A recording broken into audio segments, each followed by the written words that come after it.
रावण का नाम सुनते ही उसकी सभी अपार शक्तियाँ याद आ जाती है। यह तो सोचना भी अजीब है कि रावण किसी से डरता भी होगा, क्योंकि रावण किसी को भी युद्ध के लिए चुनौती देने से नहीं डरता था और यह भी नहीं सोचता था कि वह देव है या दानव या फिर मनुष्य। समस्त ब्रह्मांड उससे थर-थर कांपता था। परंतु रावण के ही कुल में एक ऐसी स्त्री थी जिससे रावण बेहद खौफ खाता था। उससे रावण का डर के मारे पसीना तक छूट जाता था। तो दोस्तों इसी के साथ शुरू करते हैं आज की वीडियो। तो दोस्तों रामायण में जितने भी महत्वपूर्ण किरदार हैं लोग लगभग सभी के बारे में जानते हैं, परंतु कुछ किरदार ऐसे भी थे जो बेहद शक्तिशाली और रहस्यमयी थे, परंतु लोग उनके बारे में कम ही जानते हैं। उन्हीं में से एक थी विभीषण की बेटी, जिससे रावण बहुत ज्यादा ही डरता था। उसने कभी भी विभीषण की बेटी से टक्कर लेने के बारे में सोचा तक नहीं। परंतु ऐसा कैसे हो सकता है? साथ ही सवाल यह भी आता है कि अगर विभीषण की बेटी इतनी ही प्रभावशाली अथवा शक्तिशाली थी तो रामायण में उसका जिक्र क्यों नहीं मिलता है? तो दोस्तों आज की वीडियो में इसी रात से पर्दा उठेगा। आज एक कथा के अनुसार जब रावण माता सीता का अपहरण कर उन्हें अपने लंका लेकर आया तो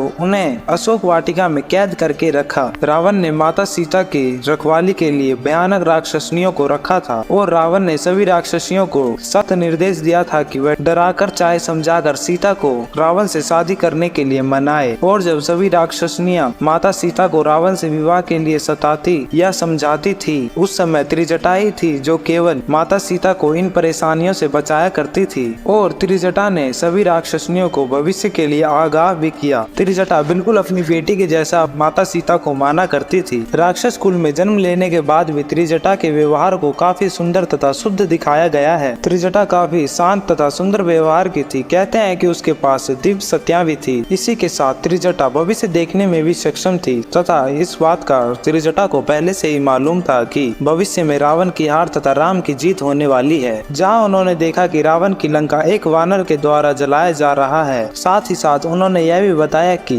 भगवान राम अपनी सीता को बचाने आ रहे हैं। त्रिजटा सभी राक्षसियों के जैसा माता सीता को परेशान ना करके उसकी सेवा किया करती थी तथा बाकी राक्षसियों को भी ऐसा ही करने के लिए कहती थी। क्योंकि त्रिजटा काफी शक्तिशाली थी, इस वजह से सभी राक्षसियां उसकी बात भी मानती थी। रावण भी त्रिजटा की इन सभी शक्तियों से भलीभांति ज्ञात था, इसीलिए रावण कभी भी त्रिजटा से उलझने का भूल नहीं करता था, बल्कि कहीं न कहीं रावण त्रिजटा की भविष्यवाणियों से खौफ भी खाता था। बनारस और उज्जैन में है माता त्रिजटा का मंदिर। वाराणसी में भी त्रिजटा माता का एक मंदिर है। मान्यता है कि जब त्रिजटा माता सीता के साथ पुष्पक विमान से अयोध्या जा रही थी, तब माता सीता ने उनसे कहा कि त्रिजटा को राक्षसनी होने की वजह से अयोध्या में प्रवेश नहीं मिल पाएगी। तब माता सीता ने त्रिजटा को वाराणसी जाकर मोक्ष पाने की सलाह दी और अब इसी वजह से वहाँ माता त्रिजटा का एक मंदिर भी बना दिया गया है, जिसे अब देवी के रूप में पूजा जाता है। यहाँ त्रिजटा को मूली तथा बैंगन का चढ़ावा चढ़ाया जाता है। इसी तरीके से त्रिजटा का एक मंदिर उज्जैन में भी है जो बालवीर हनुमान मंदिर परिसर में है। तो दोस्तों अगर आपको वीडियो अच्छी लगी हो तो वीडियो को लाइक तथा चैनल को सब्सक्राइब करना बिल्कुल ना भूलें और कमेंट्स में एक बार जय श्री राम जरूर लिखें। धन्यवाद, मिलते हैं अगली वीडियो में।